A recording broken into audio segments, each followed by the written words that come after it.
Bonjour à tous et à toutes et bienvenue dans cette résolution de problème d'un exercice sur la loi normale. Donc dans cet exercice, on va chercher à trouver des proportions qui sont associées à des valeurs prédéterminées.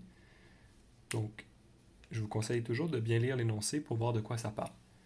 Dans ce cas-ci, on parle d'un cours de français collégial dont les résultats seraient distribués selon la loi normale, qui comporte une moyenne de 67% et un écart type de 9%. Donc la première question A, on vous demande d'écrire en notation mathématique que cette variable-là, donc la variable des notes dans ce cours de français-là, correspond bien à une loi normale. Donc comment on écrirait ça? On écrirait x étant la variable, obéit selon une loi normale. Et là, le premier élément, c'est toujours la moyenne, donc de moyenne 67%, point virgule, la variance. Donc la variance, on sait que c'est l'écart type au carré. Dans ce cas-ci, c'était 9%, donc vous pourriez écrire 81, ou sinon, seulement 9 au carré. La raison pourquoi je vous recommande d'utiliser 9 au carré, c'est parce que l'écart type, c'est ce qui va être utile dans les exercices. Donc 81, on ne l'utilisera pas en tant que tel. Maintenant, question numéro B. Estimez la proportion des étudiants qui ont eu entre 72 et 80%. Donc là, la grosse différence, comparativement aux exercices qu'on a fait précédemment, c'est qu'on travaille directement avec des valeurs et non des codes Z. Ce qui veut dire qu'on va devoir faire une étape supplémentaire, celle de transformer nos valeurs en code Z. Donc, pour vous remettre en contexte, la loi normale centrée réduite, c'est une courbe de loi normale dont la moyenne est de 0 et l'écart type est de 1.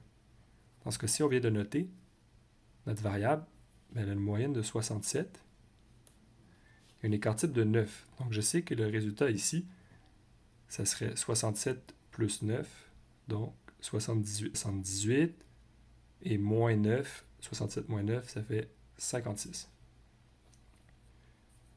Donc là, je ne travaillerai pas, je ne vais pas tout le temps tout recalculer comme ça. Ce que je vais faire plutôt, c'est transformer les valeurs recherchées en code Z.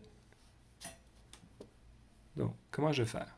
Première étape, ça va être de trouver la code Z. Donc, la formule de la code Z, elle se retrouve dans votre aide-mémoire. Code Z est égal à x moins la moyenne divisé par l'écart type. Donc, première code Z, 72 moins 67 divisé par 9. Je sors ma calculatrice. Je vais mettre des parenthèses, puisqu'on a une division sous forme de fraction. 72 moins 67, je fais ma parenthèse divisé par l'écart type, 9, donc 0,56. Donc, ma code Z de ma valeur 1 est égale à 0,56. Je pourrais déjà la mettre ici. Donc, c'est une code Z qui est positive. Donc, 0,56, c'est environ ici. Ensuite, j'ai cherché ma deuxième code Z. 80 moins la moyenne divisé par 9. Je refais le calcul. 80 moins la moyenne. Là, j'ai pas mis une parenthèse, donc je dois faire le égal en premier. Ensuite, ces résultats-là divisé par 9. 1,44. Là, je vais tracer encore une fois sur ma courbe 1,44 de code Z, c'est environ ici. 1,44. Donc je sais que je cherche l'aire sous la courbe, la proportion ou la probabilité, ça veut tout dire la même chose, des données qui se trouvent entre 0,56 code Z et 1,44 code Z. Donc là, je vais écrire mathématiquement ce que je recherche. La proportion des données qui se trouvent entre 0,56 code Z et 1,44 code Z est égale, on se souvient, puisque ce sont deux valeurs qui sont du même côté de la moyenne, donc deux valeurs positives, je dois faire une soustraction. Je peux trouver la proportion des données entre la moyenne et 1,44 et ensuite entre la moyenne et 0,56. Et en soustrayant ces deux informations, ça va me donner exactement la proportion recherchée qui est ici, qui représente cela. Mathématiquement, je vais l'écrire. Donc ça, c'est égal à la proportion des valeurs qui qui se trouve entre 0 et 1,44 code Z, moins la proportion des données qui se trouvent entre 0 et 0,56 code Z. Là, je dois aller ressortir ma table de loi normale pour vérifier ça. 1,40, 41, 42, 43, 44, 0,4251, moins la proportion des données entre 0 et 56, 0,2123. Ceci égale moins 0,2128. Et là, je veux mettre en pourcentage, donc je vais devoir faire fois 100. La proportion des données qui se trouvent entre 0,56 code Z et 1,44 code Z est égale à 21,28%. Voici les résultats. Donc, prochain exercice, on va essayer de traduire ça en langage mathématique. Donc, je dois retrouver la proportion des étudiants qui ont eu plus que 90 dans ce cours de français-là. Pour ce faire, je dois premièrement trouver ma code Z. Trouver la code Z de ces étudiants-là va revenir à prendre cette valeur, moins la moyenne divisée par l'écart type.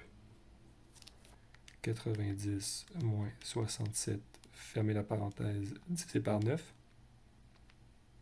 2,56. Pour m'aider, je vais le tracer sur mon graphique. 2,56, c'est environ ici. Là, je veux savoir quoi?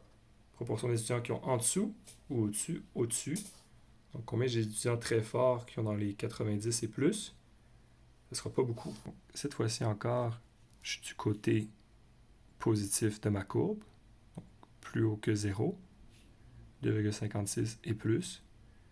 Donc, je sais que j'ai 50% des données qui sont entre la moyenne et l'infini. Là, je sais que j'ai un pourcentage quelconque de données qui sont entre 0 et 2,56. Comme pour l'exercice précédent, je vais devoir soustraire. Cette fois-ci, ce n'est pas une valeur quelconque, c'est 50%. Moins la valeur que je vais trouver dans ma table de loi normale va me donner la proportion d'étudiants qui ont eu plus que 90%. Ça va être égal à la proportion des codes Z qui sont supérieurs à 0, moins la proportion des codes Z qui se trouvent entre 0 et 2,56. Proportion des codes Z qui sont plus grandes que 0 par symétrie, je sais qu'il y a 50% des données qui sont d'un bord ou de l'autre de la moyenne. Donc, je vais l'écrire en décimale, 0,5000, moins, et là, je vais devoir sortir ma table de loi normale, 2,50, 51, 52, 53, 54, 55, 56, 0,4948,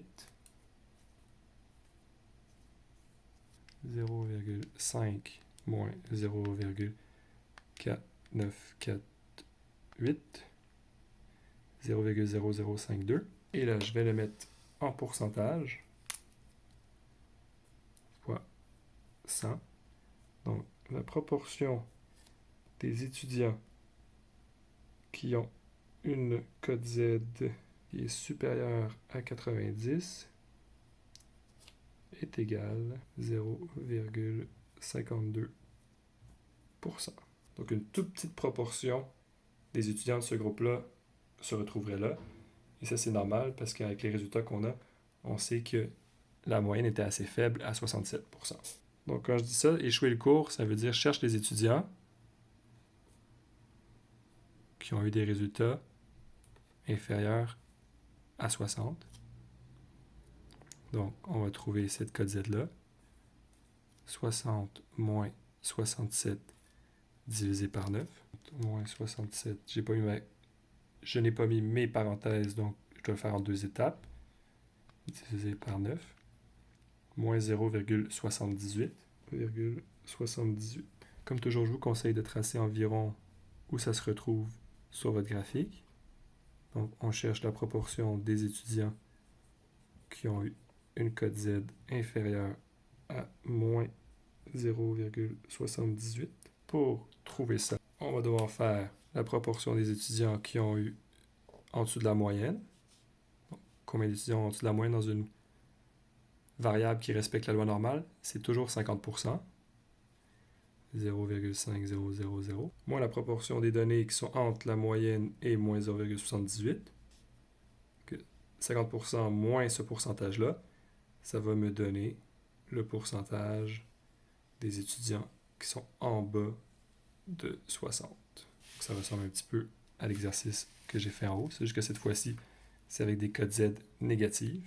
La proportion des données qui ont une cote Z inférieure à 0, moins la proportion des données qui ont une cote Z entre moins 0,78 et 0.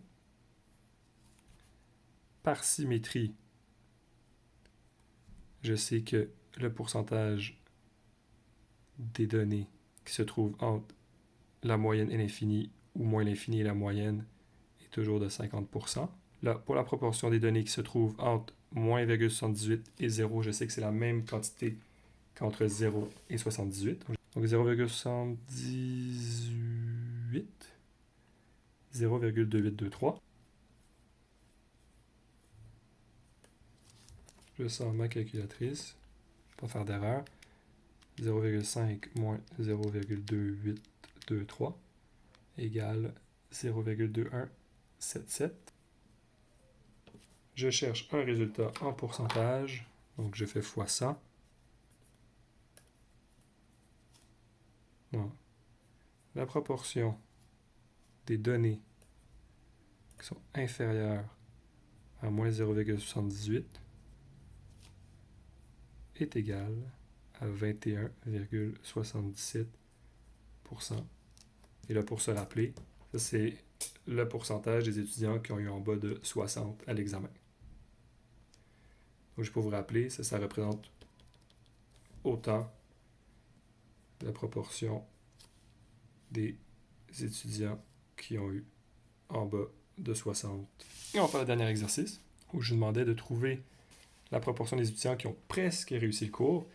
Donc, ceux qui ont eu entre 55 et 60. Donc, puisque je viens tout de suite de le calculer, je vais tout de suite mettre la cote Z des étudiants qui ont eu 60%, donc moins 0,78. Mais là, j'en ai une nouvelle à calculer, qui est de les étudiants qui ont eu 55. Donc, la cote Z de la valeur 55 moins la moyenne divisé par l'écart type. 55 moins 67 divisé par 9. 1,30, moins 1,33, environ ici.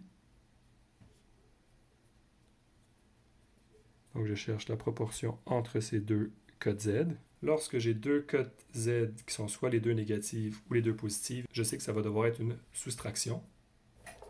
La proportion des données qui sont entre la moyenne et la cote Z la plus éloignée, moins 1,33. Et ensuite soustraire la proportion des données qui sont entre la moyenne et la cote Z la moins éloignée. En soustrayant la plus grande distance moins la plus petite distance, ça va me donner la proportion des données qui se retrouvent ici dans l'intervalle recherché. Donc, je vais noter mathématiquement proportion des données qui se trouvent entre 1,33 cote Z et 0, moins la proportion des données qui vont se trouver entre moins 0,78 cote Z et 0 est égale.